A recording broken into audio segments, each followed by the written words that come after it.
नमस्कार विद्यार्थी मित्रांनो, मराठी नोकरी यूट्यूब चॅनलवर आपल्या सर्वांचं स्वागत आहे. आज आपण या व्हिडिओमध्ये एम-पी-एस-सी पॅटर्ननुसार महत्त्वाचे असणारे 20 प्रश्न या व्हिडिओमध्ये घेतलेले आहेत. हे जे प्रश्न आहेत हे पूर्णपणे प्रश्न आपल्याला तलाठी भरती 2026च्या जी-के प्रश्न उत्तरावरती आधारित आहेत. यामध्ये सर्वात महत्त्वाचं म्हणजे एम-पी-एस-सी पॅटर्न जो आहे ही परीक्षा कंडक्ट करणार आहे. त्यासाठी आपण एम-पी-एस-सी पॅटर्ननुसार जेवढे काही महत्त्वाचे प्रश्नपत्रिका तयार होतील ते आपण घेण्याचा प्रयत्न करत आहोत. आपल्याला प्रत्येक व्हिडिओची PDF जर डाउनलोड करायची असेल तर मराठी नोकरी या नावानं आपलं टेलिग्राम चॅनल आहे. सोबतच आपलं WhatsApp चॅनल देखील आहे. त्या दोघांच्याही लिंक्स मी तुम्हाला डिस्क्रिप्शनमध्ये दिलेल्या आहेत. त्या ठिकाणी जाऊन आपण त्यांना जॉईन करा आणि चॅनलवरती जर नवीन असाल तर लगेच आपल्या मराठी नोकरी यूट्यूब चॅनलला सबस्क्राईब करून ठेवा. चला तर व्हिडिओला सुरुवात करूया. तर पहा आपला प्रश्न पहिला आहे. इसवी सन 1946 मध्ये भारतीय घटना समितीचे अध्यक्ष म्हणून कोणाची निवड करण्यात आली होती? मित्रांनो, हा प्रश्न महत्त्वाचा आहे आणि यामध्ये आपण जे काही 20 प्रश्न घेतलेले आहेत हे पूर्णपणे प्रश्न आपण एम-पी-एस-सीच्या नवीन पॅटर्ननुसार घेतलेले आहेत. तर प्रश्न विचारलाय की 1946 या वर्षी भारतीय घटना समितीचे अध्यक्ष म्हणून कोणाची निवड करण्यात आली होती? या प्रश्नाचं योग्य उत्तर होणार आहे ऑप्शन क्रमांक 3 तर डॉक्टर राजेंद्र प्रसाद यांची निवड करण्यात आली होती 1946 साली भारतीय घटना समितीचे अध्यक्ष म्हणून. ऑप्शन क्रमांक 3 आपलं या प्रश्नाचं उत्तर होईल. तर पहा याच्यावरती काही महत्त्वाचे पॉईंट्स आहेत ते पॉईंट समजावून घ्या. 1946 मध्ये भारतीय घटना समितीचे म्हणजे संविधान सभेचे कायमस्वरूपी अध्यक्ष म्हणून डॉक्टर राजेंद्र प्रसाद यांची निवड करण्यात आली होती. घटनेशी संबंधित अजून ज्या काही महत्त्वाच्या नेमणुका आहेत त्या कोणकोणत्या आहेत ते देखील पाहूया. कायमस्वरूपी अध्यक्ष कोण होते तर डॉक्टर राजेंद्र प्रसाद होते. त्यांची निवड ही 11 डिसेंबर 1946 या दिवशी केली होती. हंगामी अध्यक्ष कोण होते म्हणजे तात्पुरते अध्यक्ष कोण होते तर डॉक्टर सच्चिदानंद सिन्हा हे जे आहेत हे तात्पुरते अध्यक्ष होते, जी त्यांची निवड 9 डिसेंबर 1946 ला झालेली जी बैठक होती तर त्या बैठकीचे ते अध्यक्ष होते. यानंतर मसुदा समितीचे अध्यक्ष कोण होते तर डॉक्टर बाबासाहेब आंबेडकर हे मसुदा समितीचे अध्यक्ष होते. या समितीचे उपाध्यक्ष कोण होते तर हरेंद्र कुमार, त्याला HC असं म्हटलं जातं, हरेंद्र कुमार मुखर्जी हे जे आहेत हे उपाध्यक्ष होते. आणि घटनेचे कायदेशीर सल्लागार कोण होते तर BN राव हे कायदेशीर सल्लागार होते. मित्रांनो, यावरती अजून आपल्याला 2 प्रश्न विचारले जाऊ शकतात. तर ते प्रश्न म्हणजे काय आहेत की भारताचे आपल्या पहिले राष्ट्रपती कोण आहेत? लक्षात ठेवा, भारत आपला स्वातंत्र्य कधी झाला? 15 ऑगस्ट 1947 ला भारत स्वतंत्र झाला आणि संविधानावरती जे कामकाज होतं तर ते कामकाज झाल्याच्या नंतर आपल्या भारताचे राष्ट्रपती निवडण्यात आले होते आणि ते राष्ट्रपती होते डॉक्टर राजेंद्र प्रसाद, हे पहिले राष्ट्रपती होते. मग पहिले पंतप्रधान कोण होते तर पंडित जवाहरलाल नेहरू हे भारताचे आपल्या स्वतंत्र भारताचे पहिले पंतप्रधान होते. यानंतरचा प्रश्न आहे पहा. लॉर्ड डलहौसीच्या कारकिर्दीत भारतात पहिली टेलिग्राफ लाईन डॅश ते डॅश पर्यंत टाकण्यात आली होती? महत्वाचा असणारा प्रश्न आहे. भारतामध्ये आपल्या पहिली टेलिग्राफ लाईन ही कोणाच्या कारकिर्दीमध्ये टाकण्यात आली? लॉर्ड डलहौसीच्या. पण या ठिकाणी प्रश्न विचारलाय की ती लाईन कोणत्या ठिकाणापासून कोणत्या ठिकाणापर्यंत टाकण्यात आली होती? या प्रश्नाचं योग्य उत्तर होईल ऑप्शन क्रमांक 4 तर कलकत्ता ते आग्रा या ठिकाणादरम्यान लॉर्ड डलहौसी यांच्या कारकिर्दीमध्ये भारतात सर्वात पहिली टेलिग्राफ लाईन टाकण्यात आली होती. ऑप्शन क्रमांक 4 आपलं या प्रश्नाचं उत्तर होईल. यानंतरचा प्रश्न आहे. इसवी सन 1857च्या उठावानंतर कोणत्या तारखेस भारताची सत्ता इंग्लंडच्या राणीकडे हस्तांतरित करण्यात आली होती? हा देखील महत्त्वाचा प्रश्न आहे. हा प्रश्न आपल्याला 2 वेळा विचारण्यात आला होता पहा प्री एक्झाममध्ये. आणि मित्रांनो, लक्षात ठेवायचे 20 जे प्रश्न आहेत ते पूर्णपणे आपण एम-पी-एस-सी पॅटर्ननुसार घेण्यात आलेले आहेत. 1857चा जो उठाव झाला आणि त्या उठावानंतर अशी कोणती तारीख आहे की त्या तारखेला भारताची सत्ता ही इंग्लंडच्या राणीकडे देण्यात आली होती? या प्रश्नाचं उत्तर होईल 1 नोव्हेंबर 1858. लक्षात ठेवा, 1 नोव्हेंबर 1858 या दिवशी भारताची सत्ता जी आहे ही इंग्लंडच्या राणीकडे सोपवण्यात आली होती. ऑप्शन क्रमांक 4 आपलं या प्रश्नाचं उत्तर होईल. यानंतरचा प्रश्न आहे पहा. नंदी कोलू हे खालीलपैकी कोणत्या राज्याचे पारंपरिक नृत्य आहे? यापूर्वी आपण एक व्हिडिओ घेतलेला आहे, त्यामध्ये भारतातील 28 राज्य आणि कोणत्या राज्यामध्ये कोणतं पारंपरिक लोकनृत्य किंवा नृत्य साजरं केलं जातं याच्यावरती आपण एक व्हिडिओ घेतलेला आहे. त्यातीलच हा प्रश्न आहे पहा. नंदी कोलू हे कोणत्या राज्याचे पारंपरिक नृत्य आहे? या प्रश्नाचं उत्तर होईल ऑप्शन क्रमांक 2 तर कर्नाटक या राज्याचे पारंपरिक नृत्य आहे पहा, त्याचं नाव आहे नंदी कोलू. ऑप्शन 2 आपलं या प्रश्नाचं उत्तर होईल. यानंतरचा प्रश्न आहे पहा, पश्चिमेकडील कोणती पर्वतरांग महाराष्ट्राला नैसर्गिक साधनसंपत्ती तसेच प्राकृतिक आधार पुरवते? मित्रांनो, हा प्रश्न 2023च्या तलाठी भरतीमध्ये विचारण्यात आलेला होता आणि हा प्रश्न TCS पॅटर्नमध्ये विचारण्यात आलेला होता. हा प्रश्न आपण मुद्दाम घेतलेला आहे कारण हाच प्रश्न आपल्याला विचारण्यात आला होता पहा MPSCच्या प्री एक्झाममध्ये सुद्धा. त्यामुळे आपण हा प्रश्न मुद्दाम घेतलेला आहे. तर या प्रश्नाचं योग्य उत्तर होणार आहे ऑप्शन क्रमांक 4, तर सह्याद्री हे आपलं योग्य उत्तर होईल. प्रश्न थोडासा महत्त्वाचा आहे, समजावून घ्या. पश्चिमेकडील कोणती पर्वतरांग महाराष्ट्राला नैसर्गिक साधन संपत्ती तसेच प्राकृतिक आधार पुरवते? त्याचं उत्तर आहे सह्याद्री. यावरती इम्पॉर्टंट असणारे पॉइंट्स पहा. ही श्रेणी तापी नदीच्या दक्षिणेपासून सुरू होते आणि गुजरात, महाराष्ट्र, कर्नाटक, गोवा, केरळ आणि तामिळनाडू या राज्यांमध्ये पसरलेली आहे. याची लांबी आहे 1600 किलोमीटर एवढी आणि या रांगा महाराष्ट्राला नैसर्गिक संसाधने, प्राकृतिक आधार जो आहे ते पुरवण्याचं काम करते. हे क्षेत्र जगातील 10 उत्तम जैवविविधता हॉटस्पॉटपैकी एक आहे. पर्याय क्रमांक 4 आपलं या प्रश्नाचं उत्तर होईल. यानंतरचा प्रश्न आहे पहा, राष्ट्रीय कृषी विकास योजनेचे नाव राष्ट्रीय कृषी विकास योजना रफ्तार करण्यास डॅशमध्ये मान्यता देण्यात आली होती? मित्रांनो, हा प्रश्न सुद्धा खूप महत्त्वाचा आहे. आपल्याला 2022-23 मध्ये हा प्रश्न MPSCच्या प्री एक्झाममध्ये सुद्धा विचारण्यात आला होता. राष्ट्रीय कृषी विकास योजनेचं नाव हे राष्ट्रीय कृषी विकास योजना रफ्तार करण्यासाठी जी मान्यता आहे ती कधी देण्यात आली होती? तर नोव्हेंबर 2017 हे आपलं योग्य उत्तर होणार आहे. ऑप्शन क्रमांक 3. यानंतरचा प्रश्न आहे, पुणे येथील आदिवासी संशोधन आणि प्रशिक्षण संस्थेची म्हणजेच tribal research and training institute याची स्थापना ही कोणत्या वर्षी करण्यात आलेली आहे? याच्यावरती आपल्याला 2 प्रश्न विचारण्यात आलेले होते. पहिला प्रश्न विचारला होता पहा TCS पॅटर्नमध्ये, तर आदिवासी संशोधन आणि प्रशिक्षण संस्था ही कोणत्या शहरामध्ये आहे असा आपल्याला प्रश्न विचारला होता TCSने. त्याचं उत्तर आहे पुणे. पण या ठिकाणी प्रश्न विचारलाय की ती कोणत्या वर्षी स्थापन करण्यात आलेली आहे? या प्रश्नाचं योग्य उत्तर होईल ऑप्शन क्रमांक 4, तर 1962 या वर्षी स्थापन करण्यात आलेली आहे पुणे या ठिकाणची आदिवासी संशोधन आणि प्रशिक्षण संस्था. पर्याय क्रमांक 4 आपलं या प्रश्नाचं उत्तर होईल. यानंतरचा प्रश्न आहे, ब्रिटिशांनी शेतसारा वसूल करण्यासाठी कोणत्या पद्धतीचा वापर केला होता? सर्वात महत्त्वाचा असणारा प्रश्न आहे. मित्रांनो, शेतसारा म्हणजेच काय, एक प्रकारे शेती टॅक्स वसूल करण्यासाठी कोणती पद्धत वापरली गेली होती? याच्यावरती आपल्याला जवळपास MPSC मध्ये आतापर्यंत 20 पेक्षा वेगवेगळ्या पद्धतीने प्रश्न विचारण्यात आलेले आहेत आणि या प्रश्नाचं योग्य उत्तर होईल जमीनदारी आणि रयतवारी या ज्या पद्धती आहेत या शेतसारा वसूल करण्यासाठी वापरण्यात आल्या होत्या. ऑप्शन क्रमांक 1 आपलं या प्रश्नाचं उत्तर होईल. याच्यावरती काही महत्त्वाचे पॉइंट्स आहेत, आपण ते पॉइंट समजावून घेऊया म्हणजे आपल्याला यावरती सुद्धा प्रश्न कधी कधी विचारले जाऊ शकतात. तर पहा, पॉइंट्समध्ये काय काय आहे. सर्वात पहिली पद्धत कोणती आहे? कायमधारा किंवा तिला जमीनदारी पद्धत म्हटलं जातं.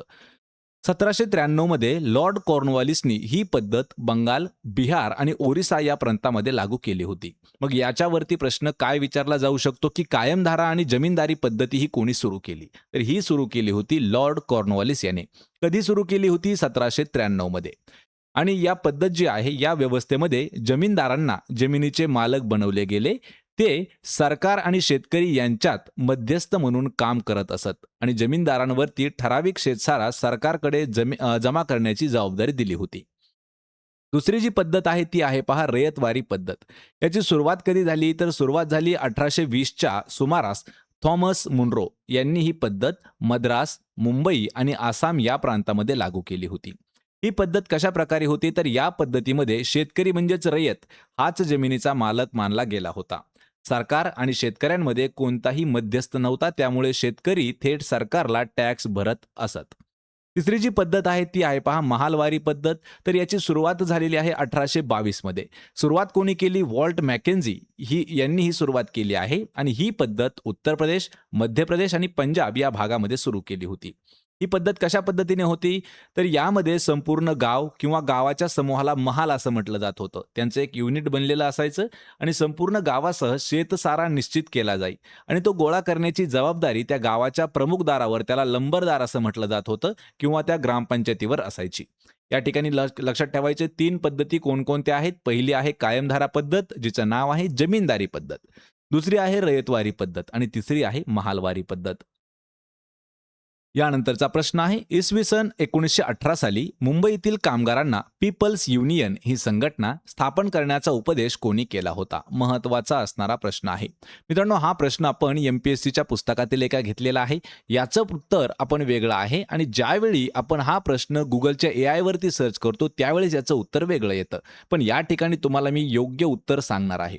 तर या प्रश्नाचं योग्य उत्तर होईल ऑप्शन क्रमांक 1. तर राजर्षी शाहू महाराज यांनी 1918 या वर्षी मुंबईतील कामगारांना पीपल्स युनियन ही जी संघटना आहे ही स्थापन करण्यासाठी उपदेश केला होता. जर आपण गुगलचे AI वरती सर्च केलं तर त्याचं उत्तर डॉक्टर बाबासाहेब आंबेडकर दाखवतं. पण आपण जर MPSCचा विचार केला तर त्यानुसार जी काही आन्सर की आहे तर आन्सर की मध्ये ऑप्शन क्रमांक 1 राजर्षी शाहू महाराज असा उल्लेख करण्यात आला होता. यानंतरचा प्रश्न आहे, 1905 मध्ये हिंदू विद्यापीठाची स्थापना करण्याची संकल्पना कोणी मांडली होती? हा देखील प्रश्न थोडासा महत्त्वाचा आहे. कोणत्या वर्षी 1905 या वर्षी हिंदू विद्यापीठाची स्थापना करण्याची जी संकल्पना आहे तर ती संकल्पना होती पहा पंडित मदन मोहन मालवीय यांची. ऑप्शन क्रमांक 1 आपलं या प्रश्नाचं योग्य उत्तर असणार आहे. यामध्ये काही पॉईंट्स आहेत ते पॉईंट समजावून घ्या. 1905 मध्ये हिंदू विद्यापीठाची स्थापन करण्याची संकल्पना स्वातंत्र्य सैनिक असणारे तसेच शिक्षक तज्ज्ञ होते पंडित मदन मोहन मालवीय हे जे आहेत यांनी मांडली होती. त्यांनी 1904 मध्ये बनारस या ठिकाणी झालेल्या एका सभेमध्ये सर्वात पहिल्यांदा या संकल्पनेचा प्रस्ताव मांडला होता. त्यानंतर जुलै 1905 मध्ये प्रस्तावित विद्यापीठाचा मसुदा तयार करण्यात आला आणि डिसेंबर 1905 मध्ये भरलेल्या काँग्रेस अधिवेशनादरम्यान बनारसच्या टाउन हॉलमध्ये त्यावरती जाहीर चर्चा त्यांनी केली होती. आणि पुढे याच संकल्पनेतून 4 फेब्रुवारी 1916 रोजी बनारस हिंदू विद्यापीठाची स्थापना करण्यात आलेली आहे. पर्याय या ठिकाणी पहा काय आहे, तर ऑप्शन क्रमांक 1 आपलं या ठिकाणी योग्य उत्तर होईल. यानंतरचा प्रश्न आहे, छत्रपती राजर्षी शाहू महाराजांनी 1917 साली डॅश येथे अखिल भारतीय बहिष्कृत समाज परिषद भरवली होती. हा देखील प्रश्न महत्त्वाचा आहे. हा प्रश्न आपल्याला पोलीस भरतीमध्ये विचारण्यात आला होता. वनरक्षक भरती 2019 आणि 2023 ला सुद्धा विचारण्यात आला होता. जी तलाठी भरती 2019 ची झाली त्यामध्ये सुद्धा हा प्रश्न विचारण्यात आलेला होता. छत्रपती शाहू महाराजांनी 1917 या वर्षी अखिल भारतीय बहिष्कृत समाज परिषद ही कोणत्या ठिकाणी भरवली? या प्रश्नाचं योग्य उत्तर होणार आहे ऑप्शन क्रमांक 3. तर कोल्हापूर या ठिकाणी त्यांनी भरवलेली होती. यानंतरचा प्रश्न आहे, इकॉनॉमिक हिस्ट्री ऑफ इंडिया हा ग्रंथ खालीलपैकी कोणी लिहिलेला आहे? सर्वात महत्त्वाचा असणारा ग्रंथ आहे मित्रांनो. आणि यापूर्वी आपण अशी 200 पुस्तकं आहेत आणि त्याची लेखक आहेत तर ते आपल्याला एका व्हिडिओमध्ये मी घेतलेले आहेत. जेणेकरून हे व्हिडिओ पाहून घ्या म्हणजे आपल्याला काही जे पुस्तकं आहेत महत्त्वाचे त्यांच्यावरती प्रश्न विचारले गेलेले आहेत. इकॉनॉमिक हिस्ट्री ऑफ इंडिया हा जो ग्रंथ आहे हा खालीलपैकी कोणी लिहिलेला आहे? तर या प्रश्नाचं योग्य उत्तर होईल ऑप्शन क्रमांक 3. कधी कधी ऑप्शनमध्ये आपल्याला RC दत्त असं दिलं जातं पण त्यांचं नाव आहे रोमेश चंद्र दत्त. लक्षात ठेवा, RC दत्त सुद्धा दिलं गेलं आहे आणि रोमेश चंद्र दत्त यांनी इकॉनॉमिक हिस्ट्री ऑफ इंडिया हा जो ग्रंथ आहे तो लिहिलेला आहे. पर्याय क्रमांक 3 आपलं या प्रश्नाचं उत्तर होईल. यानंतरचा प्रश्न आहे, खालीलपैकी कोणाला कर्नाटक संगीताचे पितामहा म्हणून ओळखले जाते किंवा संबोधले जाते? हा प्रश्न आपण मुद्दाम घेतलेला आहे. TCS पॅटर्नचा आहे. 2023 ला झालेली जी म्हाडा भरती आहे त्यामध्ये हा प्रश्न विचारण्यात आला होता आणि असाच प्रश्न थोडासा चेंज करून विचारला होता पहा आपल्याला 2023च्या तलाठी भरतीमध्ये सुद्धा. कर्नाटक संगीताचे पितामहा म्हणून कोणाला ओळखले जाते? या प्रश्नाचं योग्य उत्तर होईल ऑप्शन क्रमांक 1. तर पुरंदर दास यांना ओळखलं जातं कर्नाटक संगीताचे पितामहा म्हणून. ऑप्शन क्रमांक 1 आपलं या प्रश्नाचं उत्तर होईल. यानंतरचा प्रश्न आहे, राजा राममोहन रॉय यांच्या मदतीने खालीलपैकी कोणता कायदा हा गव्हर्नर लॉर्ड विल्यम बेंटिंक यांनी मंजूर केला होता? इम्पॉर्टंट असणारा प्रश्न आहे. याच्यावरती आपल्याला 2 ते 3 प्रश्न हे हमखास विचारण्यात आलेले आहेत. या ठिकाणी आपण उत्तर पाहून घेऊया आणि प्रश्न थोडासा समजावून घेऊया. राजा राममोहन रॉय यांच्या मदतीने खालीलपैकी असा कोणता कायदा आहे जो कायदा गव्हर्नर लॉर्ड विल्यम बेंटिंक यांनी मंजूर केलेला होता? आणि त्या कायद्याचं नाव आहे ऑप्शन क्रमांक 2 सती प्रतिबंधक कायदा. हा कोणाच्या मदतीने होता? तर राजा राममोहन रॉय यांच्या मदतीने. मग याच्यावरती काही महत्त्वाचे पॉईंट्स आहेत ते समजावून घेऊया. पहिला पॉईंट आहे की 1815 मध्ये आत्मीय सभेची त्यांनी स्थापना केली. 20 ऑगस्ट 1828 मध्ये ब्राह्मो समाजाची स्थापना ही कोलकाता या ठिकाणी केली. राजाराम मोहन रॉय यांच्या प्रयत्नामुळे लॉर्ड विल्यम बेंटिक यांनी 4 डिसेंबर 1829 रोजी सतीबंदीचा कायदा जो आहे तो केला होता. मग आपल्याला यावरती प्रश्न कसे कसे विचारले जातात. पहिला प्रश्न विचारला जातो की आत्मीय सभेची स्थापना कधी केली, तर ती केली आहे 1815 या वर्षी. दुसरा प्रश्न विचारला जातो की ब्राह्मो समाजाची स्थापना ही कधी केली, तर ती केली पहा 1828 या साली. ठिकाण जर विचारलं आपल्याला तर कोलकाता हे ठिकाण असणार आहे. लक्षात ठेवा, ठिकाण सुद्धा आहे आणि आपल्याला प्रश्नामध्ये विचारण्यात सुद्धा आलेलं आहे. आणि कोणाच्या प्रयत्नामुळे, तर राजा राममोहन रॉय यांच्या प्रयत्नामुळे सतीबंदीचा जो कायदा आहे, म्हणजे सती प्रतिबंधक कायदा, हा लॉर्ड विल्यम बेंटिक यांनी मंजूर केला होता. ऑप्शन क्रमांक 2 आपलं या प्रश्नाचं उत्तर होईल. यानंतरचा प्रश्न आहे पहा, नियमित ग्रामसभा बैठकांव्यतिरिक्त जादा अथवा विशेष बैठका किंवा बैठक भरवण्याचा अधिकार हा खालीलपैकी कोणाकडे आहे? इम्पॉर्टंट असणारा प्रश्न आहे आणि हा प्रश्न आपल्याला ग्राम प्रशासनावरती विचारण्यात आलेला आहे. मित्रांनो, हा प्रश्न सुद्धा 2 वेळा आपल्याला परीक्षेमध्ये प्रीमध्ये विचारण्यात आला होता. नियमित ग्रामसभा या बैठका व्यतिरिक्त जास्त बैठका भरवण्याचा अधिकार हा कोणाकडे आहे? तर तो अधिकार आहे ऑप्शन क्रमांक 4, तर वरील सर्वांकडे तो अधिकार आहे. वरील सर्व म्हणजे कोण कोण आहेत? सरपंचाकडे आहे, गटविकास अधिकाऱ्याकडे आहे आणि मुख्य कार्यकारी अधिकारी या तिघांकडेही तो अधिकार असतो. ऑप्शन क्रमांक 4 आपलं या प्रश्नाचं उत्तर होईल. यानंतरचा प्रश्न आहे, भारतीय राज्यघटनेच्या खालीलपैकी कोणत्या भागात मूलभूत कर्तव्यांचा उल्लेख करण्यात आलेला आहे? हा प्रश्न TCS पॅटर्नमध्ये आपल्याला 2023 मध्ये वनरक्षक भरती आणि तलाठी भरतीमध्ये विचारण्यात आला होता. पण लक्षात ठेवायचे, हा जो प्रश्न आहे हा बेसिक प्रश्न आपल्याला विचारण्यात आला होता आणि MPSC पॅटर्नमध्ये सुद्धा हा प्रश्न खूप वेळा विचारण्यात आलेला आहे. तर या प्रश्नाचं योग्य उत्तर होणार आहे ऑप्शन क्रमांक 1, तर भाग 4A यामध्ये मूलभूत कर्तव्यांचा उल्लेख करण्यात आलेला आहे. याच्यावरती 2 ते 3 पॉइंट्स आहेत, ते पॉइंट्स पाहून घ्या. भारतीय राज्यघटनेच्या भाग 4A या भागामध्ये मूलभूत कर्तव्यांचा उल्लेख केलेला आहे.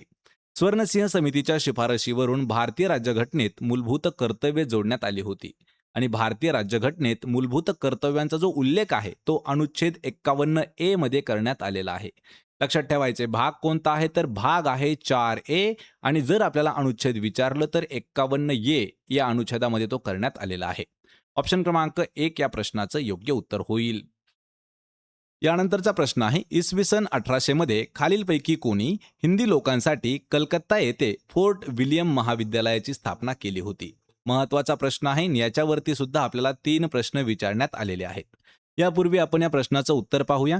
तर या प्रश्नाचं योग्य उत्तर असणार आहे पर्याय क्रमांक 3, तर लॉर्ड वेलस्ली या इंग्रज अधिकाऱ्याने 1800 मध्ये हिंदी लोकांसाठी कलकत्ता या ठिकाणी एक महाविद्यालय स्थापन केलं होतं, ज्याचं नाव आहे फोर्ट विलियम महाविद्यालय. हे कोणी स्थापन केलेलं आहे? लॉर्ड वेलस्ली यांनी स्थापन केलेलं आहे. याच्यावरती पॉइंट्स आहेत ते समजावून घ्या. स्थापना कधीची आहे? 10 जुलै 1800 मधील स्थापना आहे. याचा उद्देश काय होता? तर ईस्ट इंडिया कंपनीच्या ब्रिटनमधून आलेल्या नागरी आणि लष्करी अधिकाऱ्यांना भारतीय भाषा, संस्कृती, कायदे आणि परंपरा याचं प्रशिक्षण देणे, जेणेकरून त्यांना येथील प्रशासन चालवणं सोपं जाईल. हिंदी भाषेतील योगदान काय होतं? तर या महाविद्यालयाने हिंदी, बंगाली, संस्कृत यासारख्या भारतीय भाषांच्या आणि साहित्याच्या विकासामध्ये महत्त्वाची भूमिका सुद्धा बजावलेली आहे. पर्याय क्रमांक 3 आपलं या प्रश्नाचं उत्तर होईल. यानंतरचा प्रश्न आहे पहा, शिरोडा समुद्र किनारा, लक्षात ठेवा बीच असा शब्द दिलेला आहे किंवा शिरोडा बीच जो आहे हा महाराष्ट्रातील कोणत्या जिल्ह्यामध्ये स्थित आहे? हा प्रश्न आपल्याला पोलीस भरती 2024 मध्ये सुद्धा विचारण्यात आला होता. तर शिरोडा समुद्र किनारा जो आहे हा सिंधुदुर्ग या जिल्ह्यामध्ये स्थित आहे. ऑप्शन क्रमांक 2 आपलं या प्रश्नाचं योग्य उत्तर होईल. यानंतरचा प्रश्न आहे पहा, कोणत्या वर्षी खाशाबा जाधव भारतासाठी वैयक्तिक ऑलिम्पिक पदक जिंकणारे पहिले भारतीय ठरलेले आहेत? जे जे 8वीचे विद्यार्थी होते त्यांना एक पाठ असायचा पहा मराठीमध्ये, त्याचं नाव होतं पहा खाशाबा जाधव. आणि खाशाबा जाधव हे असं व्यक्तिमत्व आहे की ज्यांनी भारतासाठी वैयक्तिक ऑलिम्पिक पदक जे आहे हे जिंकणारे पहिले भारतीय ठरलेले आहेत. ते वर्ष आपल्याला विचारलेलं आहे, तर या प्रश्नाचं योग्य उत्तर होईल ऑप्शन क्रमांक 1, तर 1952 या वर्षी त्यांनी पहिलं ऑलिम्पिक पदक हे मिळवलं होतं. याच्यावरती काही पॉइंट्स आहेत ते पाहून घ्या. हेलसिंकी येथे 1952च्या उन्हाळी ऑलिम्पिकमध्ये कांस्य पदक जिंकणारे पहिले कुस्तीपटू ठरले होते पहा खाशाबा जाधव. आणि वैयक्तिक ऑलिम्पिक पदक जिंकणारा पहिला भारतीय खेळाडू आहे खाशाबा जाधव. पर्याय क्रमांक 1 आपलं या प्रश्नाचं उत्तर होईल. यानंतरचा प्रश्न आहे, सार्वजनिक काका म्हणून ओळखल्या जाणाऱ्या पुणे सार्वजनिक सभेच्या पुढाऱ्याचे नाव काय होते? हा देखील प्रश्न थोडासा महत्त्वाचा आहे. सरळ सरळ जर प्रश्न विचारला तर प्रश्न असा होऊ शकतो की सार्वजनिक काका म्हणून खालीलपैकी कोणाला ओळखले जाते? तर या प्रश्नाचं योग्य उत्तर होणार आहे ऑप्शन क्रमांक 2, तर गणेश वासुदेव जोशी यांना सार्वजनिक काका या नावानं ओळखलं जातं. ऑप्शन क्रमांक 2 आपलं या प्रश्नाचं योग्य उत्तर होईल. तर मित्रांनो, हे होते महत्त्वाचे 20 प्रश्न जे आपल्याला एम-पी-एस-सी पॅटर्ननुसार घेण्यात आले होते. आपल्याला या 20 पैकी किती प्रश्नाची उत्तरं देता आली याचं मला पण कमेंट करून सांगायचं आहे. व्हिडिओ जर आवडला तर व्हिडिओला आपल्या लाईक करा, मित्रामध्ये व्हिडिओ शेअर करा आणि आपल्या मराठी नोकरी यूट्यूब चॅनलला सबस्क्राईब करून ठेवा. प्रत्येक व्हिडिओची PDF अगदी फ्रीमध्ये जर डाउनलोड करायची असेल तर त्यासाठी आपण मराठी नोकरी या नावानं एक टेलिग्राम चॅनल सुरू केलेलं आहे. त्याच्यावरती आपण प्रत्येक व्हिडिओची PDF ही फ्रीमध्ये लॉन्च केलेली आहे. आपण भेटूया पुढच्या एका अशाच नवीन व्हिडिओमध्ये. तोपर्यंत जय हिंद, जय महाराष्ट्र.